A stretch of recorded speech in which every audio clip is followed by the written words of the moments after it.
right, I think we can get started. We'll do a little bit of an introduction while a few others join in, maybe. Hello, everybody. Thank you for taking the time to join us. My name is Tanner Watt. I'm a municipal program specialist with Local Authority Services.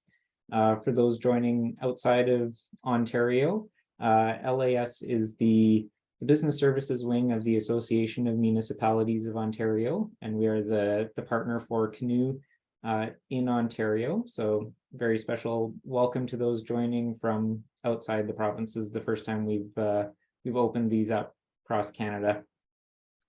A couple of housekeeping notes for the webinar. We are recording this, so if it's something that you want to share with additional staff afterwards, we'll be sending out a link to the video recording for you to look at. We're going to have a presentation by Canoe Partners CIMCO. After that, we'll have a Q&A. So at the bottom of your screen, there's a little box built in. We're going to use the Q&A function built into Zoom. So at the bottom of your screen, there's a little box that says Q&A. At any time throughout the presentation, you can go in there and type in your questions. And once Sarah and Jordan are done with their presentation, we will go through and answer those. So we can move on to the next slide, and I'll do intros for CIMCO. So we're joined today by Jordan Dermo, National Account Manager, and Sarah Hubble, Business Development with Tormont CIMCO. They're going to be giving a presentation on their Net Zero Arenas program. So with that, off to you, Sarah and Jordan. Thank you. Hi, everyone. Thanks for joining us today. My name is Jordan Dermo. Myself and my colleague, Sarah Hubble, have spent the last 12 months helping communities across the country on their pathway to net zero, while accessing a number of grants to help them make the necessary changes. Our presentation is designed to show you how municipal leaders are planning to save their community money by lowering the carbon footprint of their ice rinks, as well as help combat climate change. So let's jump in. For more than a century, CIMCO has been a leader in thermal refrigeration. Having built over half of the ice rinks globally, we recognize our role in helping communities transition to a new era of net zero refrigeration. Which is why in 2020, CIMCO was honored to partner with the Climate Challenge Network by partnering with Enerlife consulting firm and Enbridge to conduct net zero feasibility studies on 9 municipal ice rinks within Canada for the Mayor's Megawatt Challenge. The goal was to establish a high-level technical solution to reduce greenhouse gas emissions in each arena. The study involved establishing the emissions baseline for each arena, identifying specific greenhouse gas reduction measures, as well as providing a financial analysis and timeline. So why ice rinks? When we look at the utility breakdown within a typical municipality, arenas alone account for 17% of the natural gas consumption and 12% of electricity. That number, however, does not include buildings listed as multi-purpose centers, which often include an ice rink or two. When we break that down even further, a majority of the electrical consumption comes from the refrigeration plant removing heat, whereas a majority of the gas consumption goes into creating it. With over 2,800 indoor ice rinks across the country, the largest amount globally, there's no doubt that hockey is at the heart of most Canadian communities, not to mention the over 1,500 curling clubs and 1,100 skating clubs, making ice rinks a fantastic place to start for Canada. So let's look at some of the findings from the studies mentioned. After establishing each arena's emission baseline, as well as the emission targets, we can see that the total annual GHG emissions combined for these 9 ice rinks equaled 2,441 tons per year, which is equivalent to the annual emissions of roughly 526 gas-powered vehicles. By implementing the low-carbon upgrades identified in each study, the total annual GHG emissions are expected to be reduced down to 252 tons per year, essentially removing 472 of the 526 vehicles. The financial analysis of these measures indicates an average reduction in utility costs of 35% for each facility, ultimately saving taxpayers a combined $1,352,488 per year. And a majority of these emission savings come from upgrades to the refrigeration plant. So how is this achieved? Each study looks at the 3 pillars needed to achieve net zero. These pillars are optimizing energy consumption, harnessing green power, and eliminating refrigerant emissions. So why refrigerants? There are 2 categories of refrigerants: natural, like ammonia or CO2, which occur naturally within our environment, and synthetic refrigerants, which are compounds not found in nature, but created in a lab. While synthetic refrigerants were once thought to be a safer alternative, we now know that not only are they less efficient than ammonia or CO2, but their varying ozone depletion potential, or ODP, and high global warming potential, GWP, has had an extremely negative consequence on our ozone and climate. It's estimated that as much as 10% of global warming can be attributed to the discharge of refrigerants alone, making them a top priority when it comes to climate change. Governments around the globe have already taken steps to phase out the production and use of many synthetic refrigerants and will continue this phase out in accordance with the Montreal Protocol, which was established in 1987, as well as the Kigali Amendment, which Canada signed in 2017. While there are currently synthetic refrigerants marketed as having lower GWPs, when introduced into our atmosphere, these refrigerants release TFAs as a byproduct into our water system. While TFAs are typically a naturally occurring substance, more and more negative effects due to the increased level of TFAs in our water have and are continuing to be discovered. Another pillar is harnessing green energy. We know that a grid powered fully by green and sustainable energy sources is some ways off, but it doesn't mean that it's not an option for your arena. Because each feasibility study is specific to your location, we're able to identify the direct energy source that might be available to you. While renewables only accounted for about 6% of the total GHG reductions, the utility savings associated with these measures should not be overlooked. Lastly, but most importantly, energy optimization. This goes beyond switching to LED lights and enclosure upgrades, although that does help. It's about making operational changes that might be affecting the efficiency of your system, like adjusting set points or ice thickness. Looking into proper dehumidification, as excess humidity not only decreases the life expectancy of your system, but also its efficiency. Or using energy efficient equipment with technology like VFDs that can help lower your utility costs. BAS control systems so you can schedule when your system needs to be running and allow it to acknowledge when it might not have to work as hard. And lastly, heat reclaim or energy recycling. Did you know that in order for ice to form on the arena floor, your refrigeration system has to pull enough energy or heat from the ice surface to make it hard enough to skate on? Traditionally, all of that heat generated is considered a waste byproduct and is simply released into the atmosphere through the condenser. At the same time, we're using other equipment, typically gas powered, to create heat in other areas like the change rooms or concessions. By redistributing that waste heat to other areas, we can drastically reduce our reliance on gas-powered heating equipment. Remember when I mentioned the study's financial analysis indicated a utility savings on average of 35%? Instead of paying to remove heat as well as paying to create it, why not use the heat from the refrigeration system to do both? Heat reclaim is not a new technology. CIMCO has been designing and installing these systems for over 20 years. Let's quickly look at some specifics from the first arena within the study. As you see here, the 2019 baseline for GHG emissions for Rink 1 equaled 628 tons per year. Of that, gas emissions accounted for 86.4% of those emissions compared to those from electrical. By implementing the low carbon measures, Rink 1 will see an 88% reduction in annual GHG emissions, down to 74.3 tons per year. Something to note, the majority of these emissions come from reducing the natural gas consumption, which is why simply using more energy efficient equipment is not going to make a substantial impact in your GHG emissions. Now let's look at what that means financially for the community.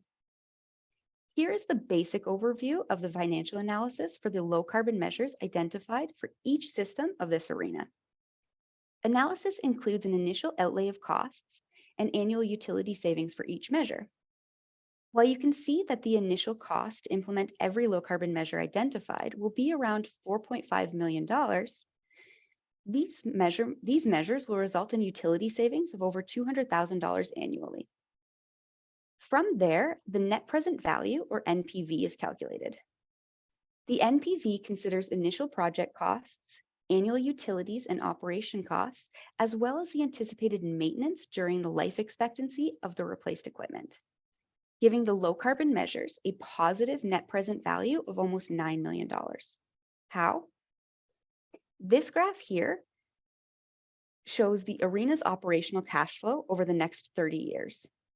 The blue blocks represent the associated costs for the projects being implemented, whereas the green blocks represent the associated utility savings. The red line gives us a cumulative cash flow, or annual savings versus low carbon investments, giving Rink 1 a return on investment or break-even point at 2034. Now let's compare that to the business as usual approach. So what do we mean by business as usual?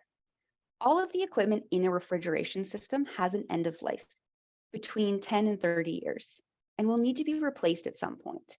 Business as usual financial analysis looks at the cost to replace existing equipment with a like-for-like equivalent. For Rink 1, the equipment replacement has an anticipated cost of over $2.2 million. With zero reductions in GHG emissions and zero utility savings, the capital cost and anticipated maintenance cost gives us a negative net present value of almost $3 million. Here's the same cash flow graph for business as usual. With no utility savings, business as usual is equivalent to making a purchase, whereas the low carbon measures can be an investment.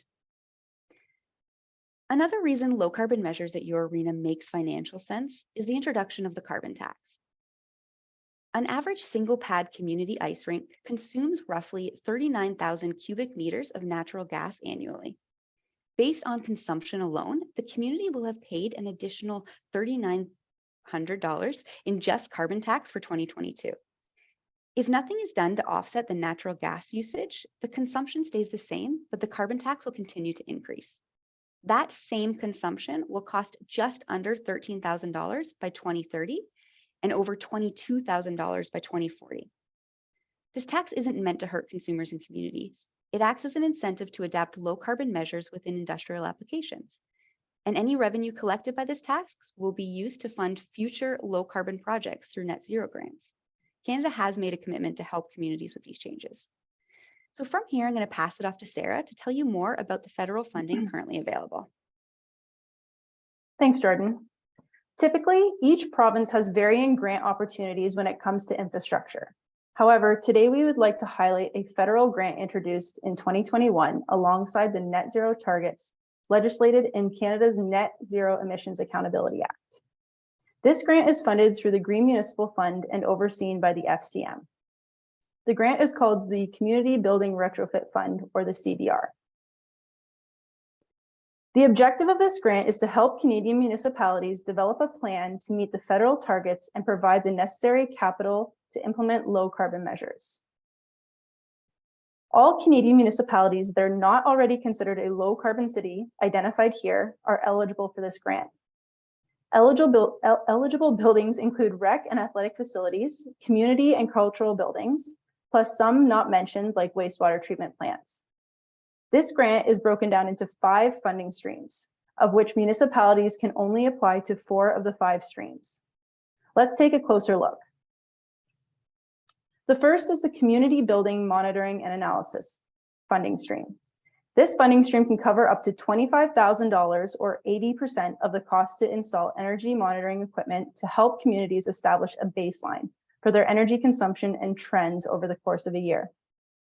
The second stream is the Community Building and Recommissioning. This stream can cover up to $55,000 or 60% of the cost to upgrade or enhance already existing BMS control systems. The grant requires a minimum of 5 to 15% decrease in energy consumption. The next 2 funding streams are designed to help communities finance low carbon projects. These streams can provide financial assistance up to $5 million or 80% of the project costs, with 55% of that 80 being as a loan and the remaining 25% as a grant.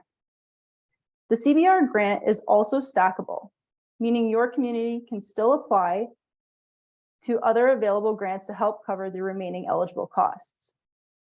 Communities can only apply to one of these capital funding streams, Let's quickly take a look at the difference between them. The GHG Impact Retrofit Capital Project funding stream is available for one low carbon project in one building. To be successful at this grant, your community will need assistance from an energy manager or sustainability team to provide factual data and efficiencies identified from an equivalent of a GHG reduction feasibility study. Whereas the GHG reduction pathway retro capital project funding stream can provide the capital for the results obtained from a qualifying GHG reduction feasibility study. The last funding stream, the GHG reduction pathway feasibility study, is available to communities to help fund the cost to conduct GHG reduction feasibility studies on their municipal assets. This fund can cover up to $200,000 or 80% of these costs associated with a portfolio of buildings. Like Jordan mentioned earlier, the study looks to create an individualized net zero over time pathway or business plan, identifying and providing financial analysis of business as usual versus low carbon measures. In the study we mentioned earlier, RET-screen software analysis was provided. This software analysis is often a requirement for most federal grants. By conducting a GHG reduction feasibility study on your facilities, you can be prepared for new grant opportunities when they become available. I'm sure many of you are aware that the GICV grant is closing at the end of February. With the short window given to submit a strong application, many municipalities are finding out they do not have the data needed or the resources available to collect that data. Since the implementation of the CBR grant and the already mentioned feasibility study funding stream, CIMCO has partnered with an energy consultant group to assist multiple municipalities across Canada successfully apply for the CBR funding streams and conduct studies on a variety of building types. We know we covered a lot of information in a short amount of time, so we would like to take this time to answer any questions that anybody has. Like Tanner mentioned, if you can put them in the bottom there, Jordan and I can speak to them. Great. All right. Thank you very much for the presentation. We'll give folks a few minutes to type in their questions, but in the meantime, maybe you could touch a bit on the benefits of using Canoe for these projects versus the conventional procurement processes. Right. So we do have these net zero feasibility studies listed on Canoe with CIMCO. So one of the things with this is we understand that with the grant, you do have to look at doing a portfolio of community assets, which can obviously be quite a bit of money. So that's one of the options, is looking at Canoe to go through the process of doing these feasibility studies with CIMCO.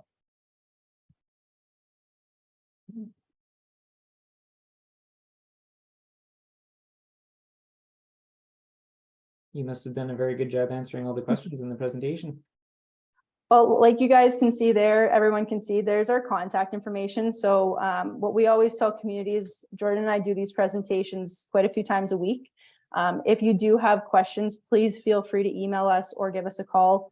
We're more than happy to talk with any community. We are working with communities from, BC to the East Coast. So we're kind of familiar with all the different things happening in each province. And we've got quite a few things on the go with this. So we're more than happy to help you where we can. Thank you, Chris. I just see your comment now. So one thing I guess we can say with the feasibility study grant opportunity, it is something to note that the application timeline can take anywhere between 8 and 10 months. So between gathering some utilities and then collecting what assets you'd like to include on that application. From there, CIMCO is actually offering application assistance for this grant at no risk to municipalities. So we know that we're able to kind of help municipalities access that grant and then utilize those funds to create their net zero plan. So Jordan, Chris had a question. I'll read it, Tanner, if that's okay. If Sure. we're planning on building a new arena in 8 years, can this be a part of the net zero plan? With this funding stream, it is for retrofits. So ideally what it would be, it's actually establishing a net zero plan over the next 30 years or up until 2050. What we have had communities do is utilize this opportunity to essentially present to the communities, look, we can we've done this study, we can put in these measures, which will allow us to get to this carbon footprint, and these are the costs, and then you can kind of compare the costs and the benefits versus in a new build. So Mel, that was in presentation. Will it be available through the link? I believe that's correct, right, Tanner? Awesome. Yeah. And then just an anonymous, would you be able to go over the slide showing the heat, weight, recycle diagram for the ice rink real quick? Yeah, of course. This is actually a good one because a lot of people don't understand that in order to make cold, you have to take away heat, right? So a lot of people going through this process with them really helps to hit home with how ice is actually made and all the energy that goes into it. Sorry, you'll have to mind my transitions here. All right. So what would you... So just go over it from start to finish, I guess, again, Jordan? Yeah, of course. So what we're doing when we're creating heat is that we're using the electrical consumption from the refrigeration plant to remove that heat. So we're taking the heat from the water, and as we remove the heat, then the ice forms along that surface. And then typically through the condenser, we're just releasing the waste heat. So refrigeration plants are good at making cold, but they're actually even better at making heat, which is a funny concept to think about. So by utilizing what is considered a waste byproduct, so taking that waste heat and using it in other aspects of the building, sorry, I hit the wrong button there, we can then essentially drastically reduce the need to use gas-powered equipment. Does that answer your question for the waste heat? Hopefully. Yes, perfect.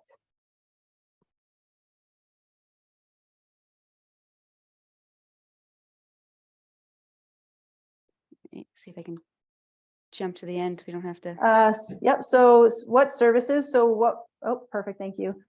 So we can actually, Dan, I don't know if there's an easier way to have that conversation offline, but we do, we have engineering services that are offered through Canoe. We have our CIMCO products that are offered through it, through Canoe as well.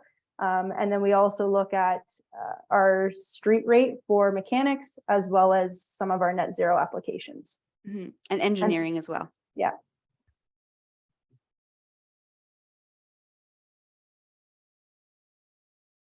All right, thanks, John, for the nice message. I certainly hope lots of municipalities are getting some good use out of Canoe as well. Yes. So just to answer the typical cost, it depends on the location. We're talking about Southern Ontario. It also depends on kind of the footprint of the building.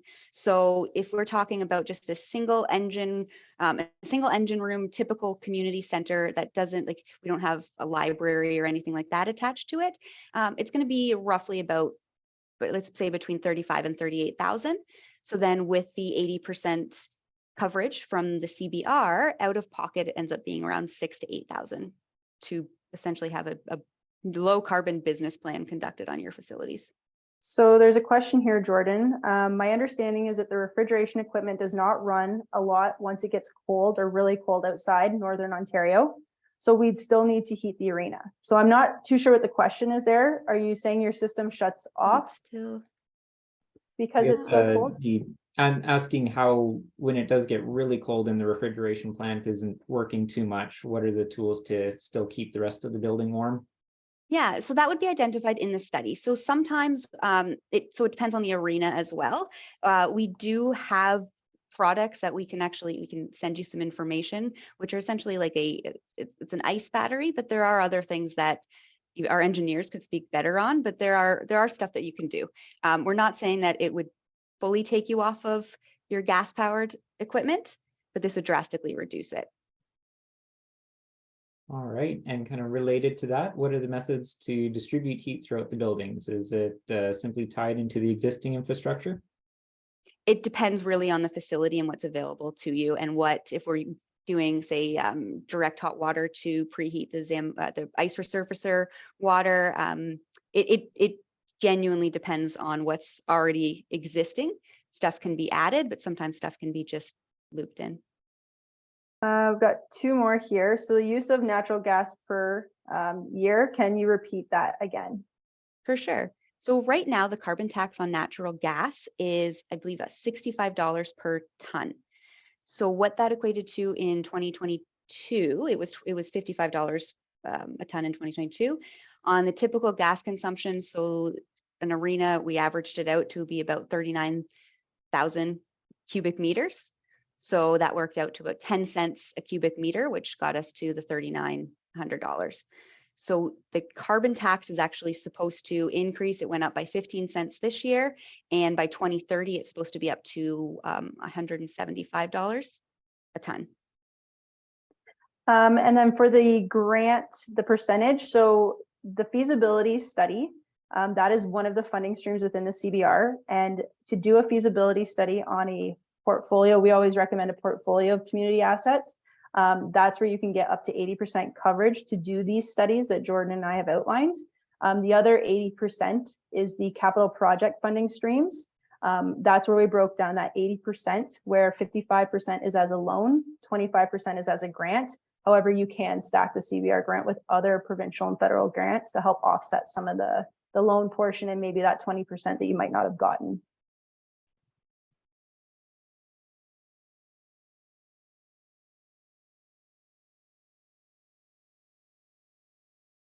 So just another side note, Jordan and I will actually be at the FCM in Ottawa for anybody that might be attending next week. We are going to be having a speaking session as well as a booth. So if you are going to be attending, please feel free to come talk to us. We're going to be going to trade shows across Canada this year. So if you aren't in Ontario or aren't going to the FCM, we could be in your province. Mm-hmm. And William, if you're able to reach out using our contact information there, we can send you links and stuff to the program for sure. Mm-hmm.